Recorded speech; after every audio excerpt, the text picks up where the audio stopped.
Halo teman-teman, perkenalkan, saya Heri Matius Sesa. Nah, pada kesempatan ini, saya akan menjelaskan tentang materi ichnofosil. Ya, langsung masuk yang pertama, yaitu pengertian dari ichnofosil. Ichnofosil atau trace fosil adalah suatu struktur sedimen yang berupa track, trail, boring, burrow, dan juga tunnel. Track sendiri adalah jejak kaki, trails, jejak organisme tak berkaki yang menyeretkan tubuhnya, boring, ekskavasi atau penggalian di batuan atau kayu umumnya vertikal, kemudian burrow, ekskavasi di substrat yang belum terkonsolidasi, tunnel, struktur fosil jejak berupa terowongan sebagai hasil dari suatu galian.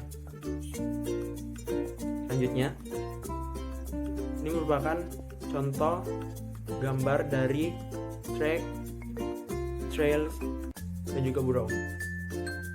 Berikutnya ada karakteristik ichnofosil.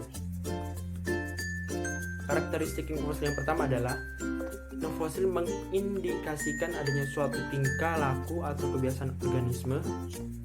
Kemudian tidak ada fosil jejak yang mengalami reworking. Terus kemudian organisme yang sama bisa membentuk jejak berbeda tergantung dari substratnya. Kemudian satu jenis fosil jejak bisa dibuat oleh beberapa organisme. Kemudian yang begitu relevan untuk penentuan umur. Kemudian fosil jejak biasanya memiliki fasies spesifik.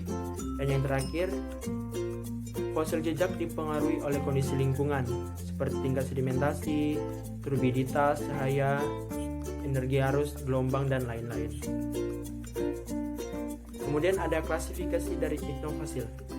Nah, berdasarkan tingkah laku, behavior, ichnofosil terbagi atas Repichnea. Nah, Repichnea ini jejak berpindah dari suatu tempat ke tempat yang lain, biasanya membentuk jejak yang relatif lurus ataupun melengkung. Kemudian ada Cubichnea, jejak istirahat suatu organisme pada sedimen halus, bisa juga akibat dari organisme yang bersembunyi dari predator ataupun menunggu mangsa. Kemudian ada Fugichnea, jejak yang dihasilkan organisme untuk lari akibat sedimentasi mendadak seperti arus turbidit. Kemudian ada Domichnea.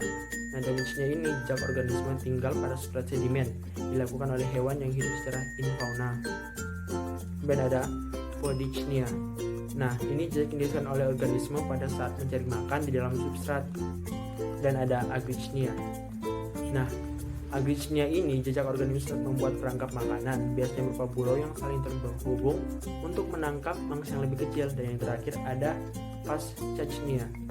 Nah, ini hampir sama dengan Repichnea, tapi organisme yang berpindah sambil memakan nutrien atau mikroorganisme di atas substrat. Nah, kemudian ada substrat dan preservasi dari ichnofosil. Nah, substrat adalah sedimen di mana fosil jejak dapat ditemukan menurut Katuneanu 2005. Substrat sendiri terbagi menjadi 4, yaitu yang pertama soft ground, pada umumnya tidak terkonsolidasi, dan ada firm ground, semi konsolidatif, belum terlitifikasi. Kemudian ada hard ground, itu terkonsolidasi dan terlitifikasi penuh. Nah, kemudian ada wood ground, in situ dan minus lateral, dan substrat berkarbon. Preservasi sendiri adalah melestarikan suatu ichnofosil baik dengan merawat atau membuat ichnofosil itu tetap ada. Nah, faktor-faktor preservasi tersebut dapat berupa kondisi lingkungan, substrat, dan juga jenis organisme. Ya. Kemudian, menurut Schleicher 1964, suatu ichnofosil pada suatu substrat dapat terpreservasi menjadi 4, yaitu epirelief, relief, semi-relief, juga hiperrelief. Nah, ini tempat-tempat yang tadi. Yang pertama itu epirelief. Nah, itu ditemukan di bagian atas lapisan. Kemudian ada full relief, ditemukan pada tubuh lapisan sendiri. Kemudian semi-relief ditemukan pada atas lapisan, dan hiperrelief ditemukan di bawah dari lapisan. Terusnya ichnofacies. Nah, sebelum ichnofacies itu sendiri, kita harus cari tahu apa itu fasies. Nah, fasies adalah suatu kenampakan lapisan atau kumpulan dari suatu lapisan batuan yang memperlihatkan karakteristik geometri dan sedimentologi tertentu yang berbeda dengan sekitarnya. Itu menurut Box 1987. Nah, fasies sendiri adalah suatu kumpulan dari beberapa iknofosil yang pembentukannya berdasarkan lingkungan yang sama. Nah, di sini merupakan tempat pengendapan lingkungan dari iknofosil itu sendiri. Kemudian, ini merupakan contoh dari iknovasies. Yang pertama Tripanites iknovasies. Nah, ini fotonya. Nah, Tripanites itu terbentuk pada substrat yang terlitifikasi keseluruhannya. Kemudian ada Teredolites iknovasies. Nah, ini terbentuk pada substrat kayu, diproduksi oleh organisme laut seperti cacing kapal modern dan teredo. Kemudian ada Glossophagites iknovasies. Nah, ini terbentuk pada wood ground substrat yang terhidrasi. Nah, anggotanya antara lain seperti ini contoh-contohnya. Kemudian ada Scolytos iknovasies. Nah, ini berkembang pada lingkungan sedimen berpasir, garis pantai berpasir, shallow shaft, kipas laut dalam, dan slope basial, tetapi cuma sedikit. Nah, ini didominasi bentuk silindris atau U-shape yang seperti ini.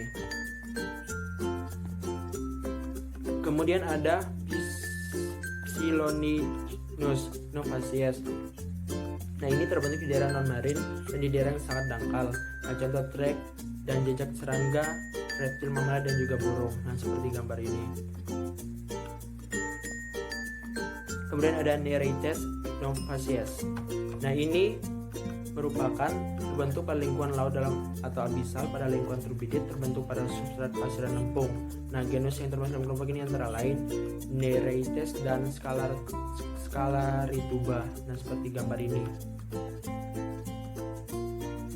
Kemudian ada Zoophicos iknovasies. Nah, ini terbentuk pada lingkungan laut dalam atau abisal.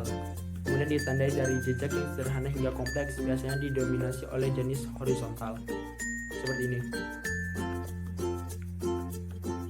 Lanjut, ada Cruzinia iknovasies. Terbentuk pada laut dangkal. Nah, hampir semua bentuk baik vertikal maupun horizontal dapat terbentuk. Nah, seperti ini.